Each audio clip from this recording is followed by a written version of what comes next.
Oh wow, welcome to another episode of Just Add Water. I know it's been a while since I've done an episode. I've had some personal stuff going on. I really haven't had any like downtime or quiet time to really be alone and like focus on the podcast and record and stuff like that. And I was gonna record last week, but I had a really nasty like sinus infection slash cold thing going on. I'm still kind of in the middle of it now, so if it feel or if it sounds like I'm like like I'm talking through my nose or something like that, it's because I'm still on the tail end of whatever this shit is. So just bear with me for a little minute. So it's concert season. It's May. We're going into June right now. It's concert season. So on this episode, I really want to talk about some of my favorite and my most memorable concerts. So I'm just gonna start into one of the earliest concerts that like really rings a bell for me, which was the Sprite Liquid Mix tour. Those of you who are around my age and probably remember that tour. It was at uh, it was at the it was at the Riverport Amphitheater. It was roughly around 2002 to 2003, and the acts on the tour, it was really a mix of just like of just rock and hip hop. And it was,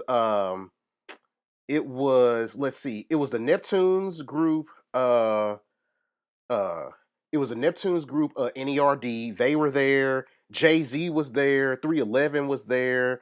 Nappy Roots was there. Hoobastank was there too. So it was really a mix of all these like just like random but like really good solid rap and rock acts. And I went with my brother that year, and one of the moments that uh kind of stands out oddly for some reason was that someone asked me if I was registered to vote. And I think that was when I actually signed up to register uh to to vote. So yeah, so that was when I registered to vote, I believe. So yeah, that moment for some reason just kind of sticks out in my head. And um and then another moment that sticks out in my head like was when 311 performed. Now, I had always like I respected 311. I was familiar with a few of their songs, but when they came on stage, like just just like their their sound, their stage presence, the like light show was fucking awesome, and I was really surprised about how good of a performers and how good their music actually was. And I believe probably about a few days later, I went out and bought that album that they performed most of their material on. I think that album, I believe, is from Chaos, I believe. Now, one of the main reasons why my brother and I had went to the Sprite Liquid Mix tour was because we wanted to see Pharrell, um for Pharrell and them's group NERD, because they had just released their first album around that time. And I believe their band was touring band was Spy Mob. Now, for those of you who aren't familiar with Spy Mob, they're a really good band. They have an interesting sound. It's kind of like pop, kind of rock. The only other sound I could really describe Spy Mob, I would compare them to a group probably like cake, but they have, I believe, 2 or 3 albums out. They might have 3 albums out actually. I highly suggest their first record, which is sitting around keeping score, which is a really good album front to back. But that was Pharrell's touring band as well. And and then let's see, and then Jay-Z was there too. And Jay-Z was the headliner, and that was roughly around the time I think that I want to say his Volume 3 album came out, or it was around the time that his classic Blueprint albums came out. So he had performed all of his classic songs. He did all the classics. He did he did Izzo. He did songs off of Reasonable Doubt. I believe he did Hard Knock Life as well. So that was a real treat. And then he brought out all the people from from the Rockefeller record label as well too. And I would say going to that tour as well, it really broadened my horizons even more of having like various tastes and being open to like various kinds and styles of music. I've always been really open and interested in various styles of music. So, I already, like at the time I had already listened to like various pop songs, rock songs, stuff like that. But really seeing bands like that live and stuff like that really opened up my world even more to like really branch out and really listen to music outside of of uh R&B music. Then another concert moment that I'd like to bring up is when I saw Queens of the Stone Age. I forgot what year this was, but I mean, I've actually seen Queens of the Stone Age twice. But the first time they played or the first time I saw them, they played at the pageant, and I went with my homeboy Jim. I'll try to bring Jim on to the show. Uh, I'll try to bring him on pretty soon so he can because he can probably tell the story a lot better than I can. But yeah, we had went to the pageant to go see Queens of the Stone Age. They were actually on tour to because it was the anniversary, I believe, of the release of their first album, which it's their self-titled album. If you're not a Queens of the Stone Age fan, it's a self-titled record, and that record it's a classic for a lot of Queens of the Stone Age fans. It's a really good album front to back. So if you're a fan of rock music, or just or just open to any kind of genre of music, I highly suggest listening to Queens of the Stone Age's first album, their self-titled record. Really, their first 3 albums are really fucking awesome. But yeah, and yeah, so we went to that concert. I remember and this is one of the fucking reasons why I hate going to the pageant, because a lot of times their beer, like their alcohol, is like overly priced, which I mean I kind of expect that anyway. I mean from those venues and stuff like that, that's how they make a lot of their money, is from drink sales. But anyway, so I remember the opening band vaguely. I want to say like somebody had told us that the singer was either Harrison Ford's son, or he was related to Harrison Ford in some way, or some shit. But oh man, the opening band, oh, they were shitty as hell. I don't even remember their name at this point. Uh I think Jim Jim is actually a recorder. He likes to record a lot of live music. So he had brought his recorder. He brought his mic stand. The pageant let him like bring all that stuff in. And Queens of the Stone Age had a really relaxed policy about letting people record live music. So my buddy Jim, I believe he still has the recording. I could be wrong, but I remember the opening band was shitty as hell. Like they were dressed like they had this like 1950s, like 1960s, like suit and like slick back hair kind of look, and like, oh man, like they were just fucking terrible. I remember like me and Jim were just like talking the whole time, and like we were just like this band is just shitty as fuck.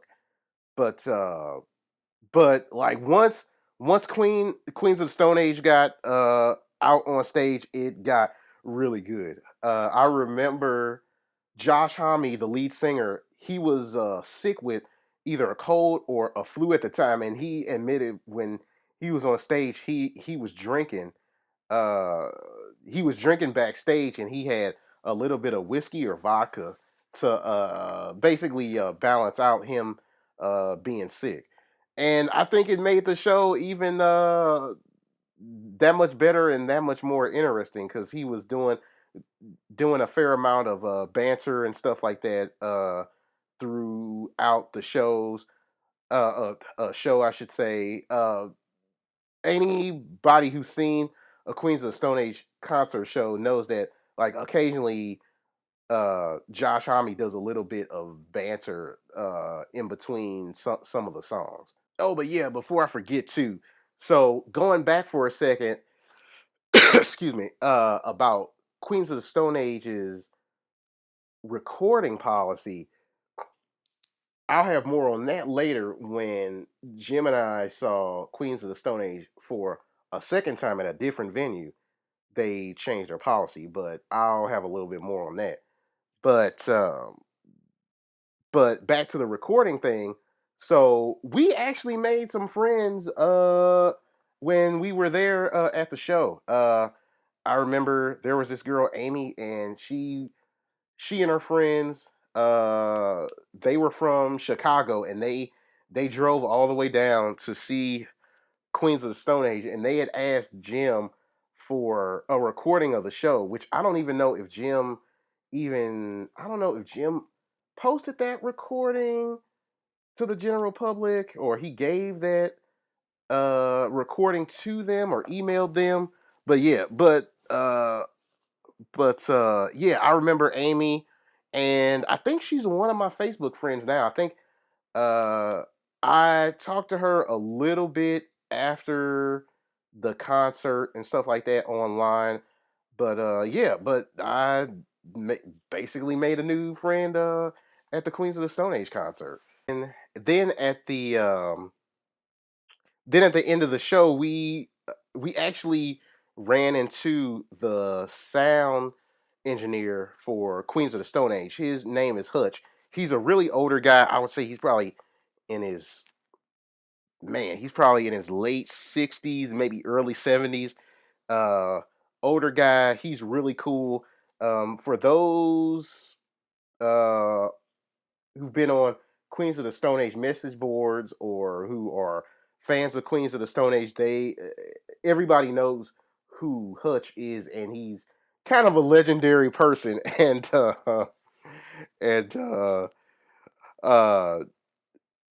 I'm pretty sure Hutch was a little bit caught off guard and surprised when me and Jim had walked up to him and said hi, uh, and said hi to him and stuff like that. He was nice and friendly and stuff like that. So that was really cool too.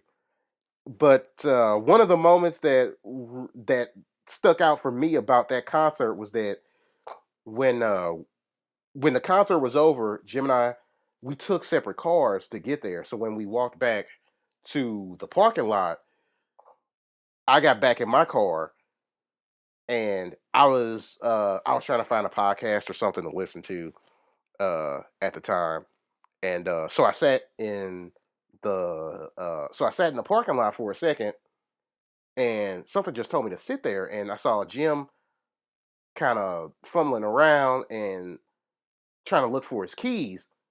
Sure enough, he had locked his keys in his car. Luckily, I had stayed there, and yeah, because otherwise he was shit out of luck. Because at the time, I don't think he had a cell phone at the time. This was, yeah, like this was several years ago, but um, yeah, but I don't think he had a cell phone at the time. So yeah, so he would have been shit out of luck. But luckily, I had stayed there, so I picked him up, drove him home, and I remember we listened to a podcast. I believe it was an episode of Real Time with Bill Maher. So yeah, so we listened to that on the way back. So yeah, that definitely for some reason or another really stuck out in my head. Now the second time we saw Queens of the Stone Age, this was just a few years ago, actually, and Queens of the Stone Age had just released an album and they were on tour. So we saw them at the Stifle Theater, the one that's off of, I believe, Market Street. So I drove down there with Jim. Jim brought his recording gear again. But this time, for some reason, Queens of the Stone Age touring manager was a total dick and told told security and the staff at Stifle Theater that Jim couldn't record any music. So so I guess I hope Jim doesn't mind me saying this now, but uh the only thing Jim gave security uh back at Kochek, he gave him just just a microphone. He still had his recording device on him. So I believe Jim was still able to record the concert. But yeah, but and then I remember too, I was gonna buy some merchandise. I was gonna buy like a Queens of the Stone Age t-shirt, but I remember the line was long as fuck and I did not feel like waiting. And that theater was pretty full too. The opening band for that was Royal Blood. I really wasn't even familiar with Royal Blood until that concert. And their music was pretty decent. Like it's not my cup of tea, but I totally respect them. It's a duo. One's a drummer and one's a guitarist. Like I said, not really my cup of tea music wise, but I was there to see Queens of the Stone Age anyway. But but yeah, but they performed their newer stuff. They stuck a few of their older material in.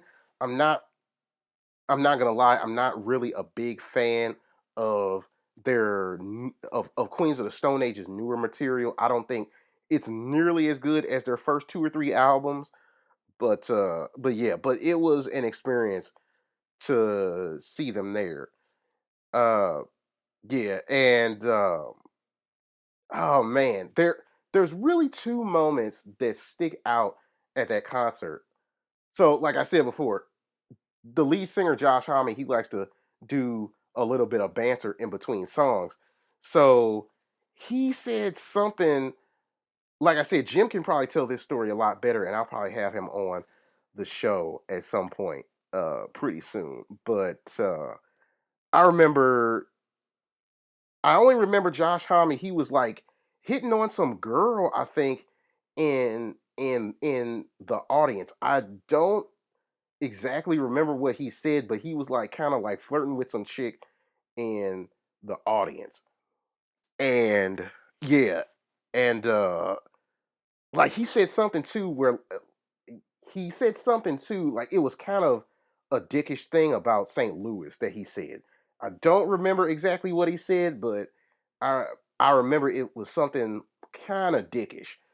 But but yeah, that was a moment that stuck out. And then the big moment that stuck out for me about that concert was that throughout the concert, me and Jim couldn't pinpoint who the fuck it was, but throughout that whole concert, somebody just like ripped ass and farted like throughout the whole entire concert, and just crop dusted the whole entire area out, like, and and like Jim and I were just like trying to figure out like just who the hell around us just like ripped ass and like farted throughout the whole concert. And it like wasn't like it was for like a short period of time. I mean, it was literally throughout the whole concert that some person throughout the crowd just like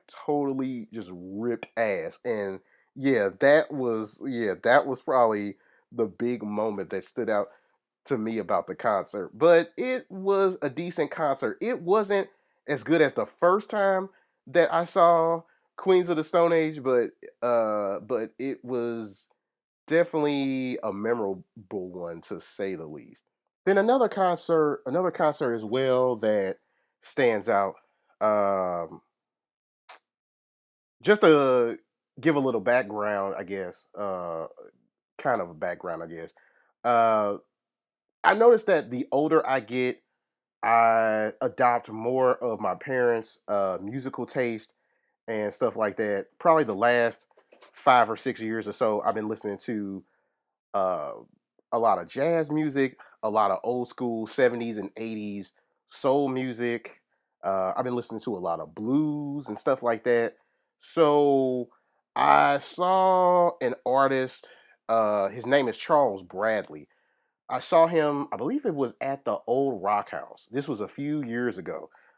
And this was the only this was the only performance that I saw him. He's no longer alive, actually. Charles Bradley passed away several months ago. Back, yeah, I want to say it was the fall of last year, maybe last summer. But yeah, he passed away from cancer last year. But I saw him at the old Rock House. It was an awesome performance. His band was great too. I'm not sure if it was the Manahan Street Band. I don't think they went by that name when they toured with him. It could have been a different touring band altogether, but I know Manahan Street Band usually works with him on his albums. But the band was fucking great. Charles Bradley was freaking awesome. The only way I could describe his voice and his style, it's in the vein of Lee Fields and it's in the vein of James Brown, definitely. And a little bit of background about Charles Bradley. He back in the day used to work as a James Brown impersonator. So that's where his basically influence and style comes from. But he was known as the screaming eagle of soul music. And he just put on a really like memorable performance. It was just like one of those classic, just old school, just soul, just it was like soul and like blues, and you could just tell he was just like just singing and just speaking from his soul and stuff too. And the band was on fire.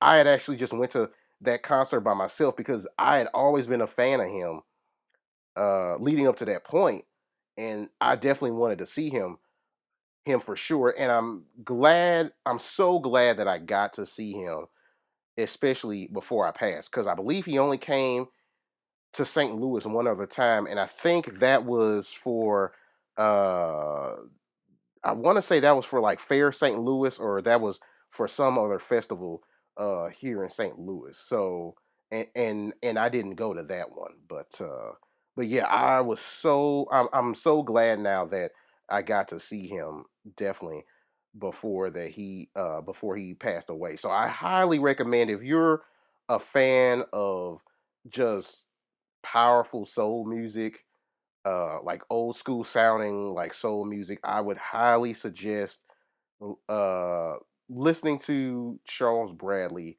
for sure. That was definitely one of my favorite concerts. He put on one hell of a fucking show. I will say that. And then Lastly, uh, lastly, the concert I want to talk about is the Mile High Club concert. Um, they performed at the Duck Room in the Delmar Loop, and just that whole night was memorable. It was a night that I really loved, and I will remember that night forever because it's really dear to me because I got to spend some quality time with one of my best buds, Paige, who uh, who had actually passed away, uh, probably about 6 to 8 months after that concert, and I remember we had Paige and I had really similar music taste. Like we listened to various rock, various hip hop, various small bands and stuff like that. But we went to go see Mile High Club, and I remember that I had met one of Paige's best friends, Monica, there too at the concert as well. But yeah, that was a great show. I remember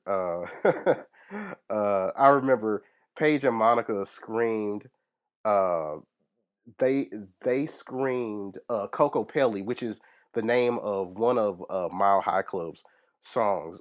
The only way I could describe their sound, it's a indie kind of like laid back surfer stoner kind of sound. I guess it's it's hard for me to kind of explain, but it's real. Like to me, it's more like really like mellow kind of music to listen to. But yeah, that moment. For those of you who know me well, I have a picture of Paige and I at that concert. Uh, I have a selfie picture that Paige and I took, and I have that on my Instagram, and it might be on my Facebook page as well. But yeah, that concert is uh definitely one of my favorites because Paige, she was a sweetheart, and she's she's one of my dear friends, and she was like a sister to me, definitely for sure. Um, yeah, so that's all the memorable concerts that I got for this episode. I know there's probably more in my head, but but those are the big ones that definitely stick out. So let's see, what do I have as far as odd news? Let's take a look. Well, I wouldn't define this as odd news. I would say this is more so disturbing anything else. But yesterday here in Missouri, the governor of Missouri just signed into a anti-abortion law. So it is now, I believe, illegal to have an abortion. Uh, I believe it's like an 8 week period or something like that. And I'll have more on this probably. It'll probably be the topic my next uh my next episode. But uh, for those of you who don't know me, I'm pretty liberal. I'm actually a hardcore liberal. I consider myself a feminist of sorts. But yeah, I'm totally against this bill. Alabama already signed into law a really restrictive abortion bill, probably the strongest one in the country. And I'm just gonna tell you, I'm not a fan of this in the least bit. Pe- People should not be told, especially women, should not be told to do, like, they should not be forced, and like women should have a say so with what they do with their bodies. The government should have no part in that. Religion should have no part in that. people should be left alone and be able to do whatever they want to with their bodies. It's their choice. But yeah, I'm gonna have more on that story probably within the next episode or coming up really soon. Especially here in Missouri where I'm at, as the bill starts to get a little bit more attention and pick up some more steam here, probably within the next few weeks. I really don't have any recommendations either this week either. Let's see. I saw Avengers Endgame, so if you're a comic book fan or a comic book nerd like myself, yeah, you're really gonna love Avengers Endgame.